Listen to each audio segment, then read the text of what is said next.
बिस्मिल्लाहिर्रहमानिर्रहीम। अस्सलाम वालेकुम व्यूवर, आप यूट्यूब चैनल देख रहे हैं। मैं हूं Afzal Khan, business link consultancy Dubai UAE से। जी व्यूवर, मैं आज आपको अमेरिकन विजिट वीज़ा अप्लाई करने के हवाले से आपको ये व्लॉग बना रहा हूं। कौन लोग अप्लाई कर सकते हैं दुबई से, पूरी यूएई की रियासतों से, और कैसे अप्लाई कर सकते हैं, और इसके कौन कौन से डॉक्यूमेंट चाहिए और क्या क्या बैंक स्टेटमेंट कितनी चाहिए, ये सारी मैं आपको इन्फॉर्मेशन देने वाला हूँ इस वीडियो में। तो आपसे रिक्वेस्ट है, जो मेरे नए इस चैनल पे आए हैं वो मेरा चैनल सब्सक्राइब कर लें, और जो मेरे साथ पहले जुड़े हुए हैं उनके लिए भी ये चीज़ें नोट करने की हैं। तो इस वीडियो में पूरी डिटेल दूंगा कि यूएई से, किसी भी रियासत से आप अमेरिका का वीज़ा, यूएसए का विजिट वीज़ा, जिसे हम B1 B2 कहते हैं, तो ये कौन अप्लाई कर सकता है और कैसे अप्लाई कर सकता है। तो मेरा चैनल ज़रूर सब्सक्राइब करें, लाइक करें, शेयर करें।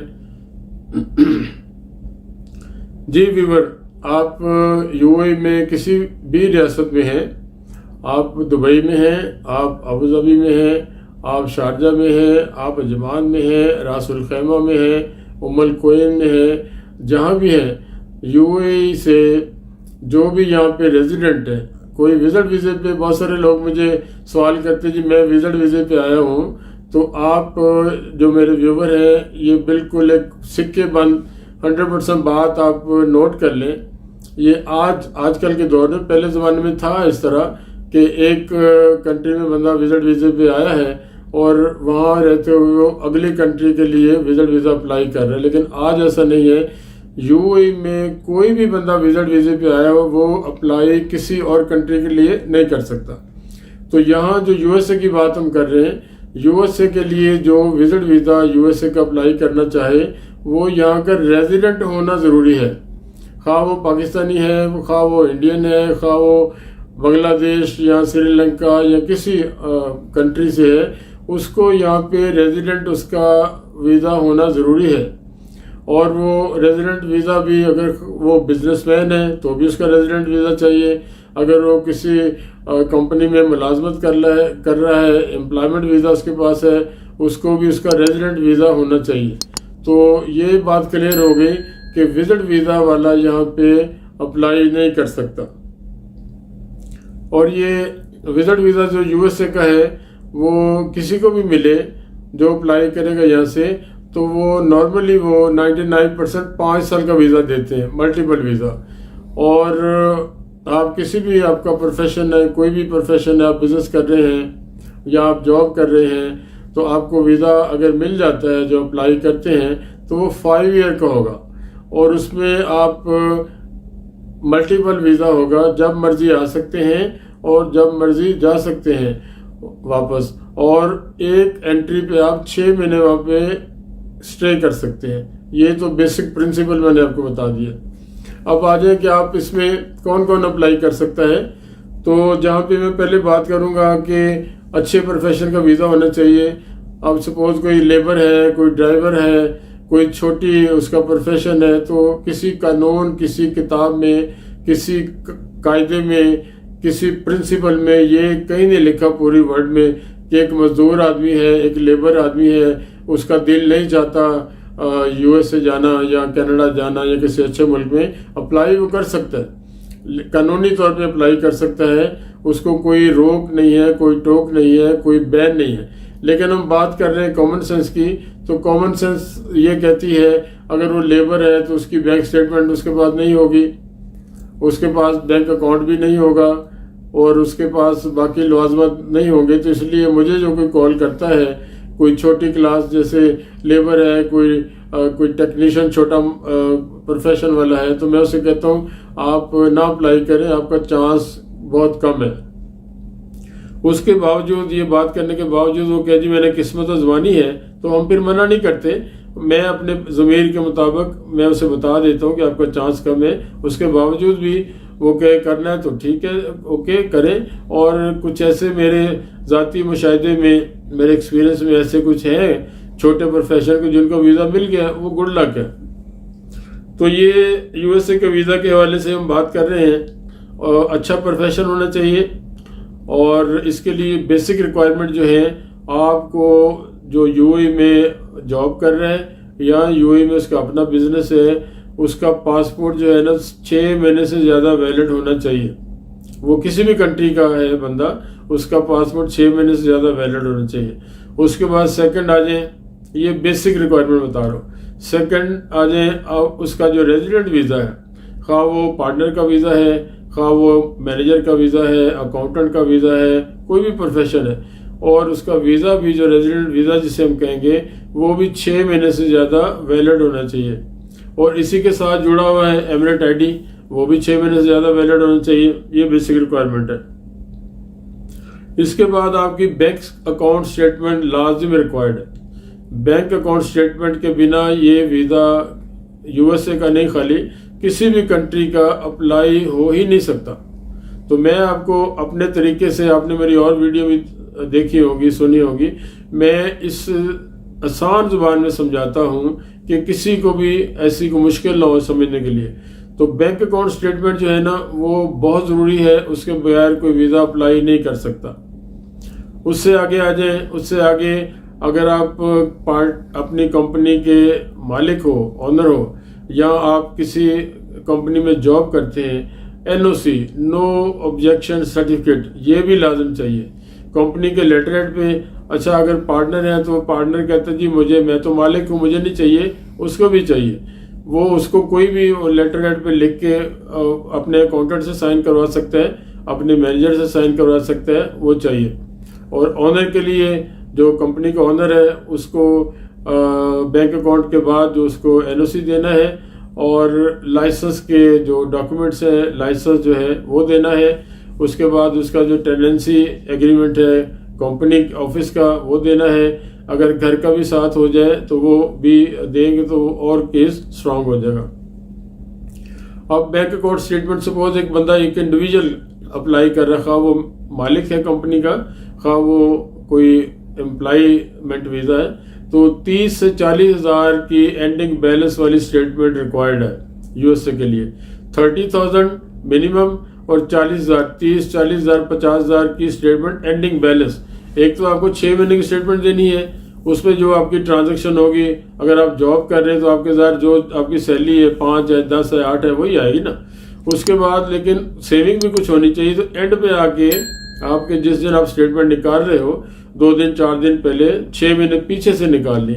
लेकिन ये कि अगर आप स्टेटमेंट निकालते हो तो उस वक्त एंडिंग बैलेंस आपको शो होना जरूरी है, 30,000 से लेके 40,000 दिरहम तक। ये कॉमन सेंस है। वीज़ा ऑफिसर आपको जब आपके डॉक्यूमेंट देखेगा, क्योंकि इसका इंटरव्यू भी, यूएसए का इंटरव्यू भी नहीं होता है। बहुत सारी यहाँ पे एम्बेसी जहाँ पे इंटरव्यू नहीं होता, लेकिन यूएसए का आपको इंटरव्यू, जब अपॉइंटमेंट लेके हम देंगे आपको, सारे हम डॉक्यूमेंट तैयार करेंगे तो उसका इंटरव्यू होता है। तो जब फाइल सामने होगी वीज़ा ऑफिसर के, तो वो देखेगा आपके बैंक में पैसे ही नहीं है, तो ये कॉमन सेंस है। वो कहेगा जी इनके पास तो पैसे नहीं है, ठीक है, बाकी रिक्वायरमेंट सारी पूरी की है, तो पैसा कुछ नहीं है, तो वो आपको वीज़ा देते हुए सोचेगा या नहीं देगा। तो ये सारी चीज़ें मैंने कर दी हैं, डिस्कस कर दी हैं। और इसके बाद अगर आप फैमिली मेंबर हैं, आप मियाँ बीवी हैं, तो इसको आप डेढ़ा कर लें या डबल कर लें। अगर आपके साथ फैमिली है तो फैमिली के लिए आप मुझसे रब्ता कर सकते हैं, जी हम 2-3 बच्चे हैं और मियाँ बीवी हैं, कितनी स्टेटमेंट, तो मैं आपको वो कैलकुलेशन बता दूंगा। अच्छा, इसमें डॉक्यूमेंट तो सारे आपने देने व्यूअर। और आजकल जो इतना अच्छा सिस्टम बन गया, हम लकी हैं कि हमारे हाथ में, हमारे टिप्स में हर चीज़ है। ईमेल के जरिए आप किसी भी रियासत में बैठे हैं, अब फाइनल करने की पोजीशन में आते हो, आपने अप्लाई करना है। आप हैं अबू धाबी, आप सोचेंगे जी अफजल साहब तो बैठे हैं बिजनेस लिंक कंसल्टेंसी में और वो दुबई में ऑफिस है, तो मैं कैसे जाऊंगा, मैं कैसे अप्लाई करूंगा। तो ये मैं आपकी मुश्किल आसान कर देता हूँ, आपको गाइड कर देता हूँ। आप जब मुझसे बात करेंगे, मैं आपको बताऊंगा, मैं अपना ईमेल आईडी दे दूंगा। आपने स्कैन कॉपी, अपनी ओरिजिनल पासपोर्ट भी देने की जरूरत नहीं है। आपने स्कैन कॉपी अपना पासपोर्ट भेजना है, स्कैन कॉपी आपने अपना लेटर एनओसी भेजना है, अपने वीज़ा कॉपी भेजनी है। तस्वीरें जो हैं 2 चाहिए, एक ही आप भेजेंगे वाइट बैकग्राउंड की पासपोर्ट साइज की तस्वीर यूएसए के लिए, आपने एनओसी है, आपका बैंक स्टेटमेंट भले वो 5 सफ़े का है या 10 सफ़े का है या उससे भी ज़्यादा है, सारी स्कैन कॉपी आप मेल से भेजेंगे। और ये कोई भी ओरिजिनल डॉक्यूमेंट आपने नहीं भेजना। इसी तरह एनओसी है, हर चीज़ आप जो है एमनेट आईडी के साथ हर चीज़ आप हमें भेजेंगे स्कैन कॉपी। अच्छा, फाइल हमने रेडी करनी है आपकी, और उसमें हमारी ड्यूटी क्या है, हमारी रिस्पॉन्सिबिलिटी क्या है, आपका visa application form online fill करना है। बेसिक हमारी ये ड्यूटी है, हमारी रिस्पॉन्सिबिलिटी है। उसमें जो चीज़ें लगनी है फाइल में आपके केस के साथ, आपका होटल रिजर्वेशन है, आपका टिकट रिजर्वेशन है, अगर किसी मुल्क में ट्रैवल इंश्योरेंस है वो है, ये सारी चीज़ें आपको सपोर्टिंग डॉक्यूमेंट हम लगाएंगे। और बेसिक काम हमारा जो है वो है आपका फॉर्म फिल करना ऑनलाइन। ये सारी चीज़ें कंप्लीट करने के बाद आपकी अपॉइंटमेंट की बुकिंग लेंगे। आप अबू धाबी में हैं तो आपको अबू धाबी की अपॉइंटमेंट लेके देंगे, अगर आप दुबई में हैं दुबई की अपॉइंटमेंट लेके देंगे। और आपको सारी चीज़ें फॉर्म फिल करने के बाद आपके जो आपने डॉक्यूमेंट दिए हुए वो आपको उसी तरह मेल के थ्रू आपको आ जाएंगे, और उसकी फ़ीस भी हम पे कर देंगे। फ़ी है $160, ये स्टैंडर्ड वीज़ा है B1 B2। इसकी $160 के जो भी दिरहम बनेंगे वो आप हमें पे करेंगे। आपके ब्याह पे हम लोग आपको पे करके उसकी फ़ीस और आपको सारे डॉक्यूमेंट भेज देंगे, और आपको बता देंगे अपॉइंटमेंट लेटर आपको भेज देंगे। आपको बता देंगे कि आपको अपॉइंटमेंट किस दिन की है और किस टाइम पे आपने जाना है। अबू धाबी और दुबई दो ही जगह ये इनकी अरेंजमेंट है। तो आप वो डॉक्यूमेंट लेके प्रिंट उसका निकाल लेंगे, और डॉक्यूमेंट लेके और सारे साथ ओरिजिनल डॉक्यूमेंट लेके आप जाएंगे। पासपोर्ट ओरिजिनल, आपका एनओसी ओरिजिनल, आपका बैंक स्टेटमेंट ओरिजिनल, फ़ोटो आपके साथ होगी, और जो हमने आपको बुकिंग करके दी होगी ट्रैवल इंश्योरेंस अगर ज़रूरत है, आपको होटल बुकिंग और आपकी टिकट रिजर्वेशन, ये सारी चीज़ें लेके आप इंटरव्यू जिस दिन होगा उस दिन 1 घंटा पहले एम्बेसी पहुंचेंगे, और 5 से 7-8 मिनट का इंटरव्यू होता है। और इंटरव्यू देने के बाद उसी टाइम आपको यस या नो कर देंगे। अगर आपको देना है वीज़ा, आपको कहेंगे आप वेट करें, आपका पासपोर्ट रख लेंगे। और अगर खुदा नस्ता अनफॉर्चुनेटली नहीं वीज़ा देना, आपको एक लेटर दे देंगे कि वो जिसमें स्टैंडर्ड लिखा होता है कि हम सेटिस्फाइड नहीं है आपकी इस जो आपने जो डॉक्यूमेंट दिए, या हम नहीं समझते कि आपको वीज़ा देना चाहिए या नहीं देना चाहिए। तो ये मैंने यूएस से वीज़ा के लिए सारी चीज़ें आपको बिल्कुल बहुत आसान ज़ुबान में बता दी हैं। एक दफ़ा वीडियो देखने के बाद आपको नहीं लगेगा कि आपको दोबारा कुछ पूछना पड़े।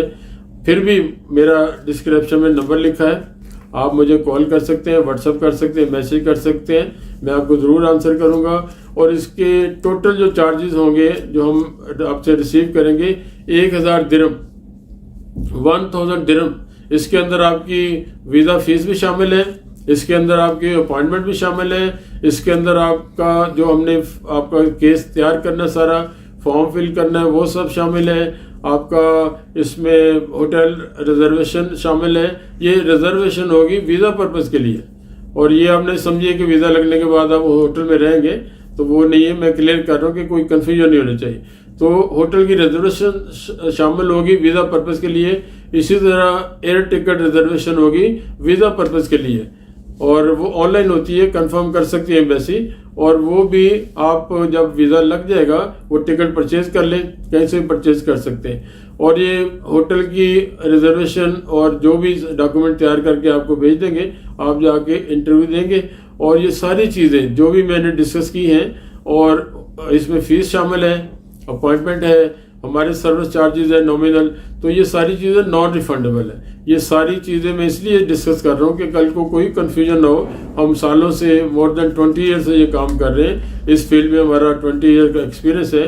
तो सारी चीज़ें डिस्कस करने का कल को कोई आपके जहन में भी ना आए कि हम झूठ बोल रहे हैं या आपको ब्लफ कर रहे हैं, आपको चीट कर रहे हैं। तो सारी चीज़ें मैंने यूएस से वीज़ा के लिए, अब यहाँ पे हर आदमी अप्लाई कर सकता है, लेकिन रिक्वायरमेंट जो है वो ये बेसिक ये है, उसकी बैंक स्टेटमेंट होनी चाहिए, उसके पास एनओसी होनी चाहिए, पासपोर्ट उसका, और उसका एमिरेट आईडी और उसका resident visa more than 6 month valid होना चाहिए।